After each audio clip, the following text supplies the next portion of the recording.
Hi guys, welcome back to Malu Trend Talk. ചെകയാണ്ട് എന്നെ കുറ്റപ്പെടുത്താൻ വരുന്നുണ്ട്. ഇതാണ് സത്യാവസ്ഥ. ഞാൻ ഒരാളാൽ പീഡിപ്പിക്കപ്പെട്ടു. അതിന് ഇങ്ങനെ ഞാനത് ആ കാലഘട്ടം തന്നെ മറന്ന് ജീവിക്കാൻ ശ്രമിച്ചിട്ടും ഉറക്കെ നടന്ന് ഉപദ്രവിക്കാണ്.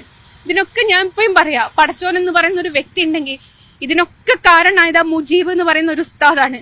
മുജീബ് ഇതിനോട് പടച്ചോൻ ഇത് ചോദിച്ചിട്ടില്ലെങ്കിൽ പടച്ചോൻ ഇല്ലാതെ തന്നെ ഞാൻ വിശ്വസിക്കും. ഇപ്പോൾ സംസാരിച്ചത് ജസ്നയാണ്. കൃഷ്ണ വിഗ്രഹത്തിന്റെ അല്ലെങ്കിൽ കൃഷ്ണന്റെ പടങ്ങൾ വരയ്ക്കുന്ന മുസ്ലിം വനിത എന്നുള്ള രീതിയിൽ ജസ്നയെ നമുക്ക് എല്ലാവർക്കും അറിയാവുന്നതാണ്. ഇപ്പോൾ ജസ്നയ്ക്കെതിരെ ഉയരുന്ന ആരോപണം എന്ന് പറയുന്നത് ജസ്ന ഹണി ട്രാപ്പിൽ മറ്റുള്ളവരെ പെടുത്തുന്ന ഒരു വ്യക്തിയാണ്. ഹണി ട്രാപ്പിൽ മറ്റുള്ളവരെ പെടുത്തി പണം തട്ടുന്ന ഒരു വ്യക്തിയാണ് ജസ്ന. ഇങ്ങനെയുള്ള പലവിധ ആരോപണങ്ങളാണ് സോഷ്യൽ മീഡിയയിൽ ഇപ്പോൾ ജസ്നയ്ക്കെതിരെ ഉയർന്നുകൊണ്ടിരിക്കുന്നത്. അതിനെക്കുറിച്ച് അല്ലെങ്കിൽ അതിനെതിരെയാണ് ജസ്ന ഇപ്പോൾ പ്രതികരിക്കുന്നത്. ജസ്നയ്ക്ക് എന്താണ് ഇതിനെക്കുറിച്ച് പറയാനുള്ളത്, അല്ലെങ്കിൽ എവിടെ നിന്നാണ് ഇതിന്റെ എല്ലാം തുടക്കം എന്ന് ജസ്ന പറയുന്നത് നമുക്കൊന്ന് കേൾക്കാം. ആൾക്കാർ പേഷ്യൻസ് ആരും ഇല്ല. അപ്പൊ ഞാൻ ചോദിച്ചു, ഇവിടെ ആരും ഇല്ലേ എന്ന് ചോദിച്ചു. അന്നപ്പോ പറഞ്ഞു, ഞാൻ അങ്ങനെ വീട്ടിലേക്ക് ആരെയും വിളിക്കാറില്ല. കാരണം മാനസിക രോഗത്തിന്റെ ഡോക്ടറാണല്ലോ. വീട്ടിൽ ആരെങ്കിലും കൊണ്ടുവന്ന് വയലന്റ് ആവുകയോ എന്തെങ്കിലും ചെയ്താൽ അത് ഇഷ്യൂ ആവും. ഞാനിത് സ്പെഷ്യൽ കേസ് ആയതുകൊണ്ടാണ് നിന്നെ വീട്ടിലേക്ക് വിളിച്ചേ എന്നാണ് പറഞ്ഞത്. അങ്ങനെ അവിടെ വെച്ചിട്ടാണ് ഞാൻ ക്രൂരമായിട്ട് മർദ്ദിക്കപ്പെടുക തന്നെ ചെയ്തിട്ടുണ്ട്. അത് എനിക്ക് ഇന്ന് തുറന്നു പറയുന്നതിന് എനിക്കൊരു വിരോധവും ഇല്ല. അങ്ങനെ അവിടുന്ന് മർദ്ദിക്കപ്പെട്ട് ഇവന് അന്ന് അവകാശപ്പെട്ടത് ആ ദൃശ്യങ്ങളൊക്കെ അവൻ ഒരു മൊബൈൽ ഒരു ക്യാമറയിൽ പകർത്തിയിട്ടുണ്ട്. അത് പുറത്ത് വിട്ട് എന്നെ അപമാനിക്കും എന്നായിരുന്നു അവൻ പറഞ്ഞത്. ആ സമയത്ത് ഞാൻ എന്റെ സാഹചര്യം എന്ന് വെച്ചാല്, ഞാൻ പറഞ്ഞല്ലോ ചിത്രവര തുടങ്ങി 2019 ഫാമിലിയുമായിട്ട് അന്ന് വലിയ കണക്ഷൻ ഇല്ല. ഗൾഫിൽ ജോലി ചെയ്യുന്ന ഹസ്ബൻഡും മക്കളും അടങ്ങുന്നതാണ് ജസ്നയുടെ കുടുംബം. മറ്റുള്ള അടുത്ത സുഹൃത്തുക്കളോ അടുത്ത ബന്ധുക്കളോ ആയിട്ട് ജസ്നയ്ക്ക് നിലവിൽ കോണ്ടാക്റ്റുകൾ യാതൊന്നുമില്ല എന്നാണ് ജസ്ന പറയുന്നത്. ഈ ആരോപണങ്ങളുടെ എല്ലാം തുടക്കം തന്റെ മകൻ മദ്രസയിൽ പോകാൻ വിസമ്മതിക്കുന്നത് മുതലാണ്. എന്തായിരിക്കും തന്റെ കുഞ്ഞ് മദ്രസയിൽ പോകാൻ വിസമ്മതിക്കുന്നത് എന്നറിയാൻ വേണ്ടിയിട്ട് ഒരു സുഹൃത്തു വഴി പരിചയപ്പെട്ട റോഷൻ എന്ന് പറയുന്ന ഡോക്ടറുമായിട്ട് ജസ്ന സംസാരിക്കുന്നു. ആ സമയത്ത് റോഷൻ പറയുന്നു, കുഞ്ഞിന്റെ മുമ്പിൽ വെച്ച് എല്ലാ കാര്യങ്ങളും തുറന്നു പറയാൻ പറ്റില്ല. ഒരു കുഞ്ഞിനെ അമ്മ ശ്രദ്ധിക്കേണ്ട രീതികളുണ്ട്, പല കാര്യങ്ങളും ശ്രദ്ധിക്കേണ്ടതായിട്ടുണ്ട്. അത് സംസാരിക്കാനായിട്ട് തന്റെ വീട്ടിൽ കൺസൾട്ടേഷൻ ഉണ്ട്, ആ സമയത്ത് വന്നുകൊള്ളാൻ റോഷൻ സജിനോട് പറയുന്നു. ഒരു ഡോക്ടർ ആയതുകൊണ്ട് തന്നെ വീട്ടിൽ വെച്ച് കൺസൾട്ടേഷൻ നടത്തുന്നത് യാതൊരുവിധ അസ്വാഭാവികതയുമുള്ള കാര്യമല്ല, അല്ലെ? ചെല്ലുന്ന സമയത്ത് അവിടെ ആരെയും കാണുന്നില്ല. കാണാത്ത പക്ഷം ജസ്ന ഇത് ചോദിക്കുമ്പോൾ മാനസിക രോഗമുള്ള ആൾക്കാരെയാണ് താൻ ചികിത്സിക്കുന്നത്. അങ്ങനെ ഉള്ള ആൾക്കാർ വീട്ടിൽ വന്ന് എന്തെങ്കിലും പ്രശ്നം ഉണ്ടാക്കിയാലോ എന്നുള്ള രീതിയിൽ ആരെയും കൺസൾട്ടേഷൻ വീട്ടിലേക്ക് വിളിക്കാറില്ല. പക്ഷെ ജസ്നയുടെയും മോന്റെയും കേസ് ഒരു സ്പെഷ്യൽ കേസ് ആയതുകൊണ്ടാണ് ജസ്നയെ വീട്ടിലോട്ട് വിളിപ്പിച്ചത് എന്നാണ് റോഷൻ അന്ന് ജസ്നയെ ധരിപ്പിച്ചത്. അങ്ങനെ തെറ്റിദ്ധരിപ്പിച്ച് മാനിപ്പുലേറ്റ് ചെയ്ത് വളരെ ക്രൂരമായി ജസ്നയെ ഉപദ്രവിച്ച കാര്യങ്ങളാണ് ജസ്ന തുറന്ന് സംസാരിച്ചിരിക്കുന്നത്. ഇങ്ങനെയെല്ലാം സംഭവിച്ചതിനു ശേഷവും ആ അടുത്ത ദിവസങ്ങളിലൊന്നും ജസ്ന ഇത് ആരോടും പറയുന്നില്ല. അതിന്റെ കാരണമായിട്ട് ജസ്ന ഈ ഇന്റർവ്യൂവിൽ പറയുന്നത്, എന്റെ ഹസ്ബൻഡ് ഗൾഫിലാണ് വർക്ക് ചെയ്യുന്നത്. എന്റെ വാപ്പയോ ഉമ്മയോ അല്ലെങ്കിൽ മറ്റു സഹോദരങ്ങളോ ഒന്നും ഞാനുമായി അത്രയധികം അടുപ്പത്തിലല്ല. എനിക്ക് ഇവരോട് ആരോടും തുറന്നു പറയാനുള്ളൊരു ധൈര്യമോ അല്ലെങ്കിൽ ഒരു ചുറ്റുപാട് അന്നുണ്ടായിരുന്നില്ല. മാത്രമല്ല എന്നെ അങ്ങനെ ഉപദ്രവിക്കുന്ന വീഡിയോകൾ ഫോട്ടോകൾ എല്ലാം ഫോണിൽ ഷൂട്ട് ചെയ്ത് സേവ് ചെയ്ത് വെച്ചിട്ടുണ്ടെന്നാണ് റോഷൻ അന്ന് എന്നെ ധരിപ്പിച്ചത്.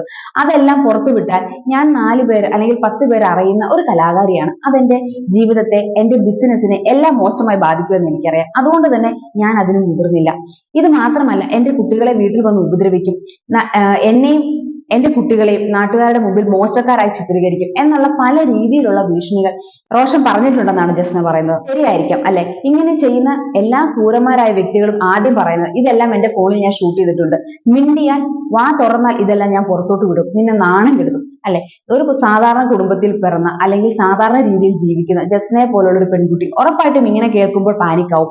എന്ത് ചെയ്യണം, ആരോട് പറയണം എന്നറിയാതെയാവും. ഇതൊന്നും പോരാത്തതിന് താൻ ജനിച്ചു വളർന്ന സ്ഥലത്തു നിന്നോ അല്ലെങ്കിൽ ബന്ധുക്കളുടെ അടുത്ത് നിന്നോ സുഹൃത്തുക്കളുടെ അടുത്ത് നിന്നോ അത്രയും മാസ് സപ്പോർട്ടൊന്നും ജസ്നയ്ക്ക് ഉണ്ടാവില്ലെന്നും ജസ്നയ്ക്ക് അറിയാം. സാമ്പത്തികമായി വളരെ പിന്നോക്കം നിൽക്കുന്നത് കൊണ്ട് തന്നെ വീടിന്റെ തവണകൾ മുടങ്ങിയത് കൊണ്ട് തന്നെ ഗൾഫിലേക്ക് ഹസ്ബൻഡ് ജോലിക്കായി പോയിരുന്നു.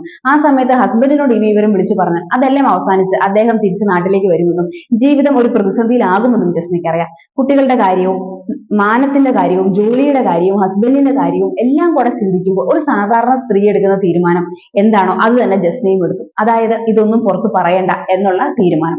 ഇതിനുശേഷം എന്ത് സംഭവിച്ചു എന്ന് ജസ്ന പറയുന്നത് നമുക്ക് കേൾക്കാം. ഒക്കെ ഞാൻ അടക്കി പിടിച്ച് ഞാൻ ഈ ദേശം മോന്റെ ഉമ്മാനെ പോയി കോണ്ടാക്ട് ചെയ്തു.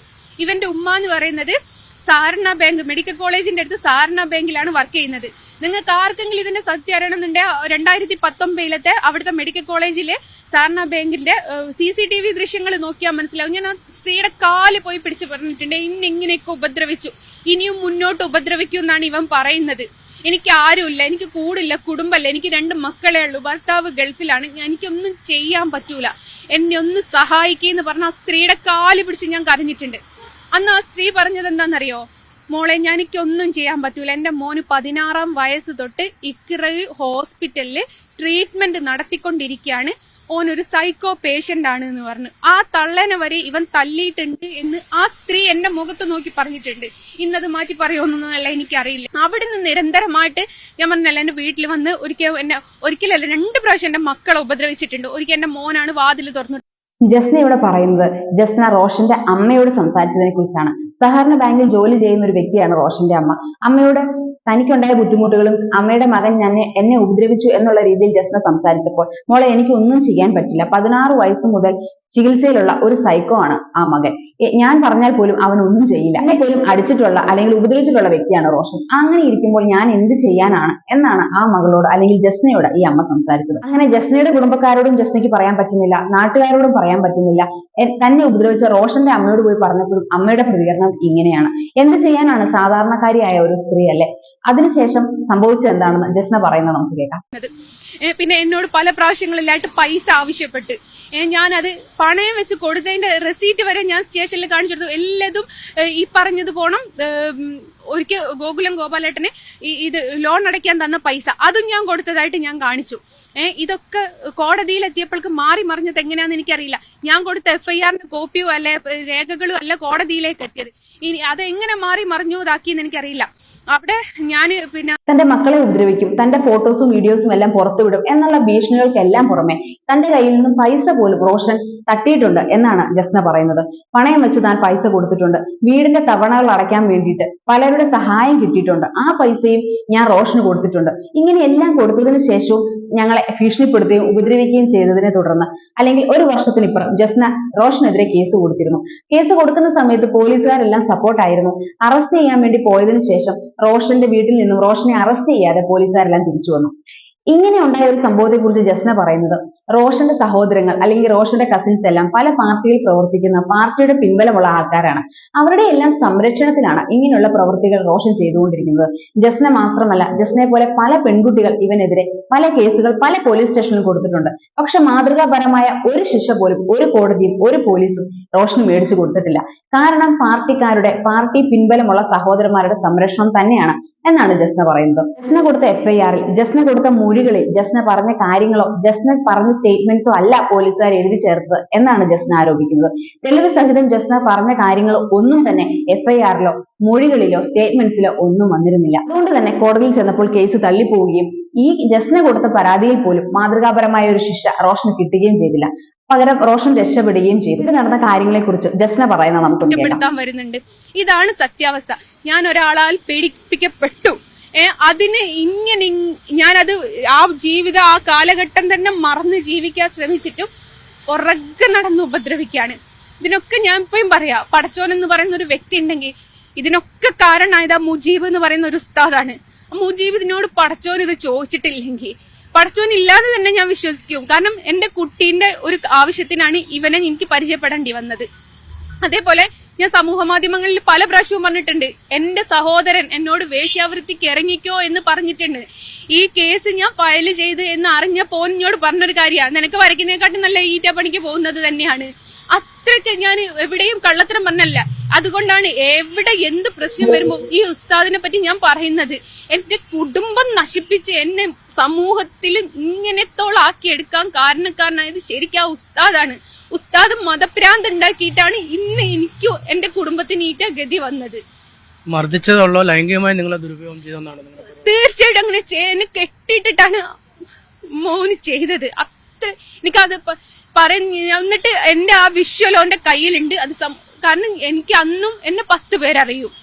എനിക്ക് പുറത്ത് വിട്ടാല് ജസ്ന ഇവിടെ പറയുന്നത്, താൻ ഇത്രയും ക്രൂരമായി പീഡിപ്പിക്കപ്പെട്ടു, താൻ ഇത്രയും ക്രൂരമായി അനുഭവിച്ചതിനു ശേഷം താൻ കൊടുത്ത കേസ് പോലും കോടതിയിൽ നിന്ന് തള്ളി. ഇതിനെല്ലാം പുറമെ തനിക്ക് നേരെ വരുന്നത് താൻ ഹണി ട്രാപ്പിൽ കൊടുക്കുന്ന ഒരാളാണ്, ഹണി ട്രാപ്പിൽ യുവാക്കളെ കുടുക്കി ഞാൻ ഇഷ്ടം പോലെ പണം തട്ടി എന്നൊക്കെയാണ്. ഒരു 9ാം ക്ലാസ് വിദ്യാഭ്യാസം മാത്രമുള്ള എനിക്ക് ഇതെല്ലാം ചെയ്യാൻ പറ്റുമോ എന്നാണ് ജസ്ന ചോദിക്കുന്നത്. ജസ്ന ഇവിടെ ആരോപിക്കുന്നത് അല്ലെങ്കിൽ ഉന്നയിക്കുന്നത് റോഷനെതിരെ മാത്രമല്ല, തന്റെ കുഞ്ഞിനെ മദ്രസയിൽ പഠിപ്പിച്ച ഉസ്താദിനെതിരെയും ജസ്ന ഇവിടെ ആഞ്ഞടിക്കുന്നുണ്ട്. ഉസ്താദ് തന്റെ കുഞ്ഞിനോട് വളരെ മോശമായി പെരുമാറിയതിന്റെ പേരിലാണ് തന്റെ കുഞ്ഞ് മദ്രസയിൽ പോകാൻ വിസമ്മതിച്ചതും അതുവഴി റോഷനെ പരിചയപ്പെടേണ്ട ഒരു ഗതികേട് ജസ്നയ്ക്കുണ്ടായതും.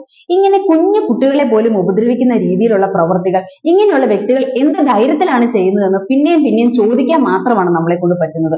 ജസ്നയ്ക്കെതിരെ ഇപ്പോൾ ഹണി ട്രാപ്പിൽ പെടുത്തുന്ന യുവതിയാണ് എന്നുള്ള ആരോപണങ്ങൾ വരുന്നത് ഒരു അന്യമതത്തിൽപ്പെട്ട അല്ലെങ്കിൽ അന്യമതത്തിൽ ജീവിക്കുന്ന അല്ലെങ്കിൽ വളർന്ന ഒരു പെൺകുട്ടി കൃഷ്ണന്റെ പടം വരയ്ക്കുന്നതോ അല്ലെങ്കിൽ കൃഷ്ണന്റെ ഫോട്ടോ ഫ്രെയിം ചെയ്ത് നൽകി ഒരു ബിസിനസ് തുടങ്ങിയതോ ആണോ?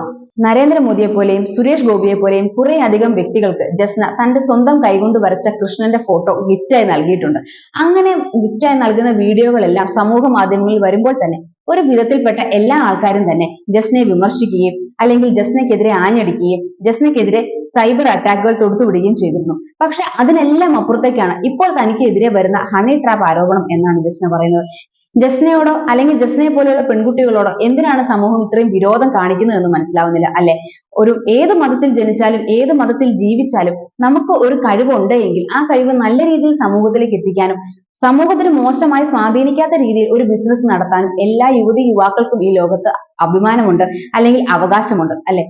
അങ്ങനെ ഒരു തൊഴിൽ ചെയ്ത് ജീവിക്കുന്ന ജസ്നയെ ഇനിയെങ്കിലും മറ്റുള്ളവർ ഉപദ്രവിക്കാതിരിക്കട്ടെ. അല്ലെങ്കിൽ ജസ്നയ്ക്ക് അനുഭവിക്കേണ്ടി വന്ന ക്രൂര പീഡനങ്ങൾ ജസ്ന ആരോപിക്കുന്നത് പോലെ ശരിയാണെങ്കിൽ റോഷൻ എന്ന പേരിൽ അറിയപ്പെടുന്ന ആ വ്യക്തിക്ക് ഇനിയെങ്കിലും മാതൃകാപരമായ ഒരു ശിക്ഷ കിട്ടട്ടെ അല്ലെ? ഇങ്ങനെയുള്ള പെൺകുട്ടികൾ മുമ്പോട്ട് വന്ന് സധൈര്യം പറയുന്നത് തന്നെയാണ് ഇവനെ പോലുള്ളവർക്ക് ഒരു മറുപടി. ഞങ്ങൾ അല്ലെങ്കിൽ പെൺകുട്ടികൾ പുറത്തോട്ട് വന്ന് സംസാരിക്കില്ല, പെൺകുട്ടികൾ ഇതിനെതിരെ പ്രതികരിക്കില്ല, തന്റെ മുഖം കാണിച്ച് സമൂഹത്തിലേക്ക് ഇതിനെതിരെ ശബ്ദം ഉയർത്തില്ല എന്നുള്ള ധൈര്യം തന്നെയാണ് പല വ്യക്തികൾക്കും മറ്റുള്ള വ്യക്തികളെ ഉപദ്രവിക്കാനുള്ള ആർജവം നൽകുന്നത്. അങ്ങനെ ഒരു ആർജവം, അങ്ങനെ ഒരു ധൈര്യം ഇനി ആർക്കും ഉണ്ടാകാതിരിക്കട്ടെ എന്ന് പ്രാർത്ഥിക്കാം. ഞാൻ സംസാരിച്ചതും ഞാൻ പങ്കുവച്ചതും എന്റെ മാത്രം കാഴ്ചപ്പാടുകളാണ്.